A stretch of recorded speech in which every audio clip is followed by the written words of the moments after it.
orang-orang yang punya ide, orang-orang yang punya, kemampuan untuk menggunakan internet sebagai media komunikasi untuk menjual itu cukup berhasil dengan bagus. Peluang pasti ada di mana-mana, ada peluang ya. Maksudnya kalau mau dilihat apakah bisa mencari berusaha di masa pandemi, bisa orang yang punya kemampuan melihat peluang-peluang itu.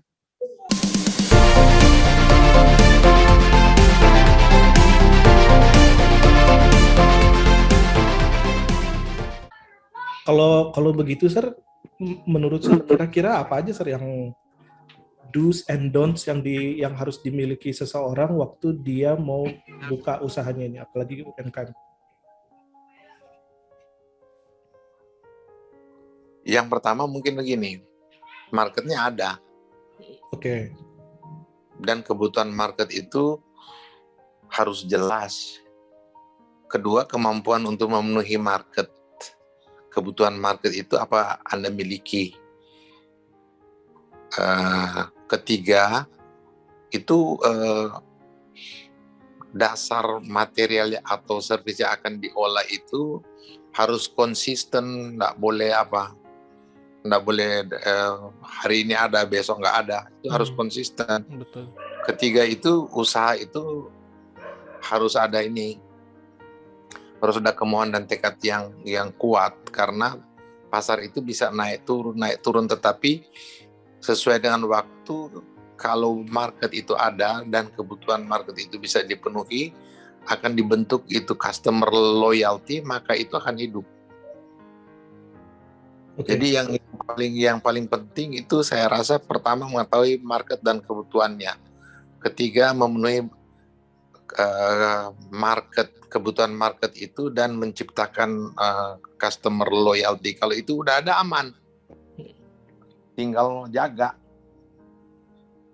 Berarti pengetahuan dasar untuk membuka sebuah bisnis menurut Sir gimana, Sir? Apakah butuh juga, Sir, kayak kita harus tahu pembukuan, kita harus tahu teknik marketing, sales gitu?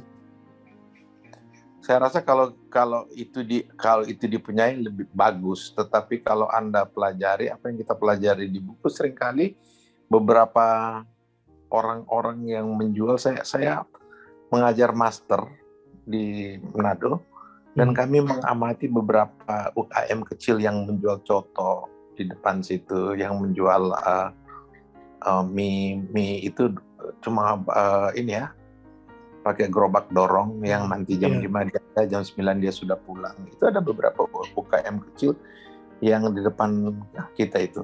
Kami pernah membuat riset ke situ. Itu hasil omset mereka itu berada di antara 800.000 sampai 1 juta per hari. Oh, gerobak kecil gitu, Sir? Iya, padahal dia itu orang yang nggak sekolahan. Karena dia itu cuma bikin olahan itu untuk mie ayam, mie goreng ayam, mie bakso, itu ada 2 atau 3 jenis. Itu setiap hari dia buat itu antara 100. Itu lakunya itu minimal sampai 80. Dia mulainya dari jam 5, pulangnya jam 9. Kalau kita lihat jam 8 sudah ada, berarti sudah habis. Wow. 4 jam doang gitu. Dan itu ada itu di sebelahnya penjual coto. Penjual coto itu nggak takut-takut rugi karena nggak basi-basi. Penjualannya mirip. Penjualannya mirip, sekitar 800 sampai 1 juta per hari. Dan mereka jualan tiap hari.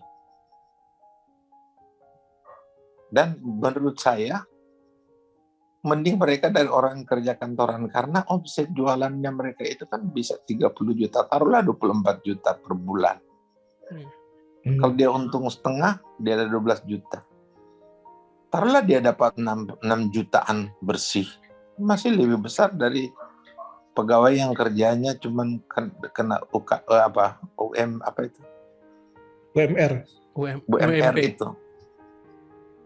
Jauh itu. Padahal dia sekolahannya cuma SMP. Tapi dia bisa hitung. ada bahayanya nggak sih kalau dia nggak tahu kayak gitu-gitu, Sir? Kalau saya pikir katanya dia udah berapa kali pulang ke Jawa naik plane. Kemampuan menjaga itu ada orang kan yang meskipun tidak sekolah tapi tahu hemat. Kalau diajar lebih bagus lah, kalau diajar lebih bagus. Oke. Tapi saya lihat itu mereka itu orang Jawa. Hemat. Mereka itu orang Jawa hemat. Beda dengan kita orang Manado. kecenderungan. Tidak semua. Cenderung konsumtifnya tinggi. Iya. Oh iya loh itu. Jadi itu ada saya lihat ya. Itu masih ada sampai sekarang itu, dan mereka punya langganan yang datang tetap itu. Iya loh, mereka udah membangun customer loyalty secara tidak langsung ya, Sir. Tapi udah. mereka nggak belajar tentang itu. Cuman mereka dapat gitu secara praktis. Praktikalnya maksudnya. Ya. Dan saya rasa itu baik. Kita di sini kita kurang ya, di Indonesia kurang. Tetapi kalau Anda pergi ke Filipina, Anda pergi ke Thailand, itu yang kerjasama dengan pemerintah. Di Thailand itu hampir di setiap kota selalu ada tuh semacam night market, di mana orang-orang datang bawa mobil dan jualan. Itu jalan itu enak loh, pergi ke tempat-tempat begitu night marketnya. Betul. Biasanya bukanya itu mulai sore sekitar jam 5 sampai jam 11 malam itu mereka. Dan betul. Itu pindah-pindah, mereka ada gantian-gantiannya juga pindah. Di tempat situ macam-macam dijual, tapi kebanyakan makanan lah. Makanan, buah. Tapi naik market kalau di Thailand itu enak loh kalau pergi malam-malam. Itu di sana ada begini, telur mata sapi dari puyuh kecil-kecil. Iya betul. Kecil-kecil, kemudian ada jenis-jenis martabak kecil-kecil yang dibuat murah begitu, tapi bagus lah, macam-macam gitu, enak dilihat. Kreatif. Jadi mereka nggak perlu. Di sana jangkriknya dijual, ada jualan jangkrik, tapi mungkin karena di sana udah dimakan begitu, udah kami lihat aja.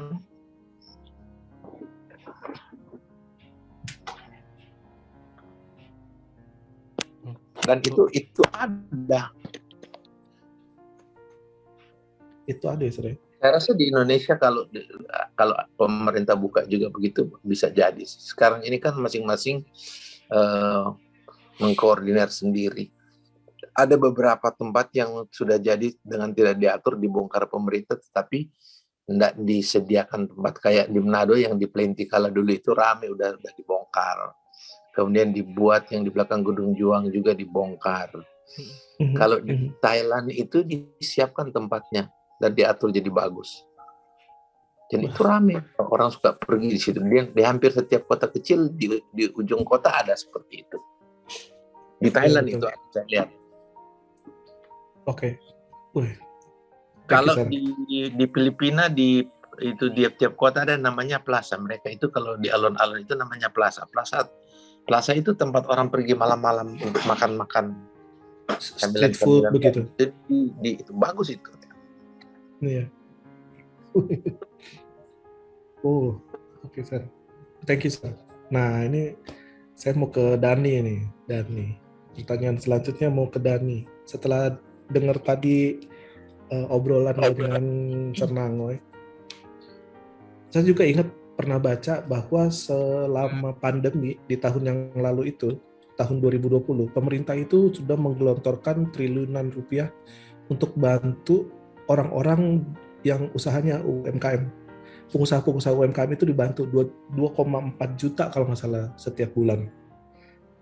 Nah, menurut elu dan kira-kira apakah nanti ada setelah pandemi ini pun akan ada tren di mana orang-orang sudah meninggalkan kantor terus mereka fokus ke UMKM gitu? Karena kita lihat tadi itu peluang usahanya besar gitu. Sedangkan cuma gerobak aja bisa 800.000, 1 juta semalam gitu. apakah nanti setelah pandemi pun kegiatan ini malah justru tambah besar gitu daripada usaha orang pergi ke perusahaan gitu untuk bekerja. Oke. Terima kasih kesempatannya.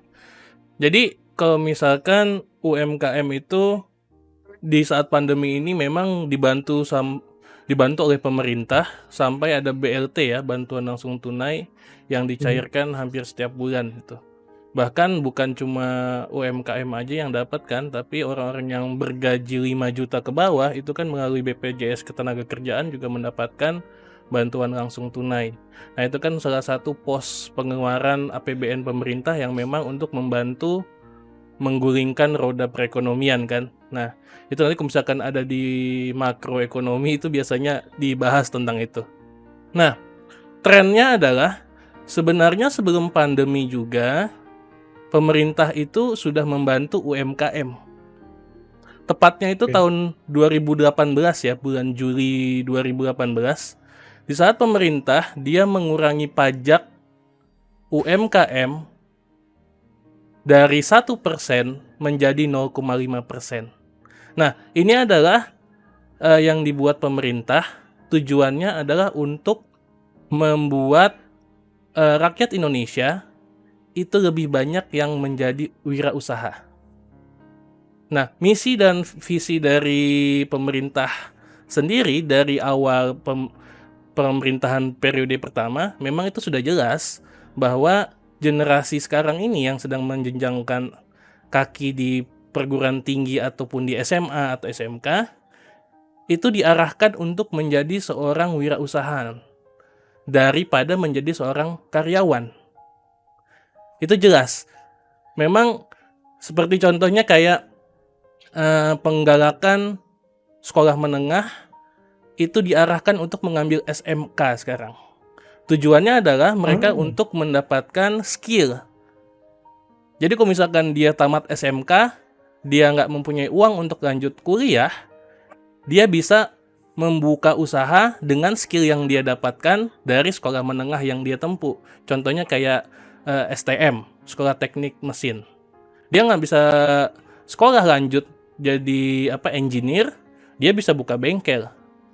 Atau kalau misalkan tata boga, dia nggak bisa lanjut di kuliah ahli pergizian atau food and beverage, dia bisa lanjut membuka usaha restoran. Atau juga mungkin warung-warung seperti yang tadi Sernangoy bilang, yang membutuhkan skill daripada membutuhkan ilmu teori di bangku kuliah.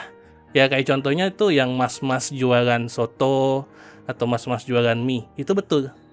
Jadi memang pemerintah lebih mendorong generasi sekarang itu untuk menjadi seorang wirausaha, bukan menjadi seorang karyawan.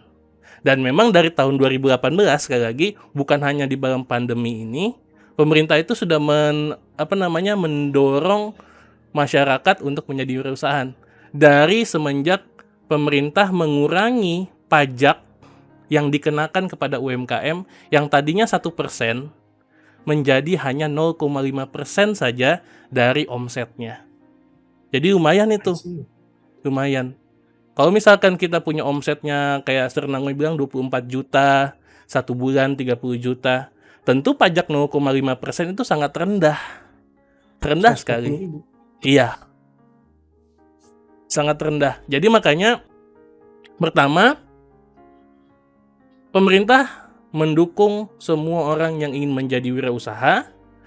Lalu kedua, pemerintah banyak sekali menggelontorkan program-program supaya yang menjadi wirausaha itu tetap berkembang. Melalui insentif pajaknya, dan juga di saat pandemi ini, memang pemerintah menguncurkan banyak sekali government spending, pengeluaran-pengeluaran untuk mengangkat rakyat kecil yang sedang berusaha. Seperti itu. I see. Thank you. Berarti kemungkinannya tetap berkembang, malah justru lebih banyak lagi nanti setelah pandemi ya. Gila, ini keren banget berarti. Betul, menarik. Iya betul. Karena memang sesuai dengan yang di research oleh pemerintah juga, Indonesia itu bahkan memiliki sektor informal yang lebih banyak. Jadi sektor informal itu adalah sektor-sektor yang perekonomiannya itu tidak terdaftar atau tidak tidak berbadan hukum. Ya contohnya kayak mas-mas yang tukang jual mie ayam, soto, itu adalah sektor-sektor informal dan itu lebih banyak di Indonesia dibandingkan dengan usaha-usaha yang berbadan hukum kayak CV, PT, UD dan lain-lainnya. Dan itu lebih banyak. Jadi trennya untuk menjadi orang yang berusaha sendiri di kaki sendiri dan atau dengan kata lain jadi UMKM itu nanti akan terus bertambah. Oke, terima kasih banyak Dan. Berarti sekarang kita masuk ke segmen yang ada promosinya. Sebagai seorang pengusaha di bidang konsultan bisnis, nih Topan, kira-kira pesan-pesan apa aja yang mau disampaikan kepada teman-teman mungkin nanti yang akan mau buka usaha, buka bisnis UMKM gitu kan? Sebagai seorang konsultan bisnis ya. Selamat malam semuanya. Terima kasih Bung Bolang untuk kesempatannya. Ini menarik ya. Tadi kan kita udah kebetulan terima kasih Sernangai sudah join dengan kita juga. Tadi udah banyak ya dijelasin sama teman-teman ya. Bagaimana UMKM yang saat ini muncul, apalagi di masa pandemi saat ini ya. Kalau kita ketahui bahwa pandemi ini masa yang paling unik ya, yang pernah terjadi di dunia. Mungkin 100 tahun yang lalu pernah terjadi pada saat flu Spanyol ya. Nah sekarang ini muncul lagi di dunia namanya flu COVID-19. Nah ini salah satu yang membuat uniknya adalah data tahun 2018 menurut data yang dilansir oleh Badan Statistik Indonesia ya. Itu saat itu pengusaha-pengusaha yang ada di Indonesia itu masih di bawah 2%. Oh. Masih di bawah 2%. Bisa dibayangkan di tahun 2020 ini pengusaha-pengusaha yang muncul di Indonesia ini sudah di angka di atas 4%. Nah, menurut informasi juga ya, kalau kita baca di Badan Statistik juga dan lain sebagainya, dan literatur yang bisa kita baca, suatu negara yang memiliki pengusaha di atas 2%, negara itu memiliki perekonomian yang cukup baik. Nah, ini momentum yang sangat bagus ya. Tadi saya tertarik yang tadi dijelasin oleh Brother Dala ya, perihal bantuan ya. Benar ya, saat ini pemerintah itu mulai menggalakkan bantuan-bantuan kepada pengusaha-pengusaha yang ada di Indonesia. Saya ingin share satu hal ya. Untuk diketahui aja, saat ini ada total 69% pengusaha yang ada di Indonesia. Jadi tadi kita lihat ya, pertumbuhan itu dari total 270 jutaan lebih ya penduduk Indonesia, dari 2% di tahun 2018 di bawah 2%, tahun 2020 menjadi di atas 4%. Dari 4% ini 69% pengusaha-pengusaha ini kesulitan dengan dana. Mereka struggling dengan dana. Jadi kalau tadi kita dengar dari cerita Deser ya, pengusaha-pengusaha ini suatu hal yang menarik ya, karena karena banyak sosial media yang digunakan saat ini yang bisa mempublish usaha-usaha mereka. Kayak contoh, kayak kita sebagai pebisnis konsultan, khususnya untuk service, kita bisa mempublish ini melalui banyak hal media. Bisa dibayangkan di tahun 2020 ini, di tahun 2020 sampai tahun 2021 ini peningkatan dari usaha kami itu cukup signifikan. Yang tadinya hanya dari word of mouth, dari satu dengan yang lain. Nah saat ini sudah mulai merambah karena media-media yang digunakan. 69% ini alasannya adalah pengusaha-pengusaha ini tidak memiliki manajemen yang baik. Karena mereka tidak memiliki dana, sehingga makanya pemerintah memberikan bantuan-bantuan melalui BLT dan lain sebagainya. Banyak sekali bantuan yang diberikan oleh salah satunya insentif pajak untuk PPh 21, PPh badannya dan lain sebagainya. Nah, saya tertarik juga bahas tentang pajak nih. Nah, banyak pengusaha-pengusaha ini juga pada saat mereka bertumbuh, jumlahnya tuh sangat banyak yang tidak peduli dengan pajak juga. Gitu. Padahal jumlah pajak kita tahu ya, untuk pengusaha-pengusaha yang penghasilan di bawah 4,8 M itu 0,5% saja. Bahkan pada saat dia masuk, pemerintah juga memberikan bantuan. Pada saat dia di atas 4,8 M, pemerintah memberikan insentif pajak untuk apa ya, meningkatkan stimulus buat bisnis mereka. Mungkin ya. Oke, terima kasih banyak Tovan. Mantap nih. Sebelum kita tutup, mungkin ada closing statement, ada insights untuk dibagikan ke kita, Sir? Saya rasa tetap semangat, punya asa itu, punya asa untuk tetap maju, dan lihat peluang. Kalaupun tetap berkarya sebagai pegawai, coba-cobalah jadi entrepreneur sambil jadi pegawai. Oke. Mungkin itu closing statement saya. Oke, Sir. Terima kasih banyak Sir Nango sudah hadir bersama dengan kita malam hari ini. We really appreciate your contribution untuk bincang-bincang kita malam hari ini. Terima kasih buat Anda yang sudah menonton. Silakan like jika Anda suka dengan video ini. Silakan komentar kalau Anda ingin mempunyai pertanyaan atau pendapat yang lain.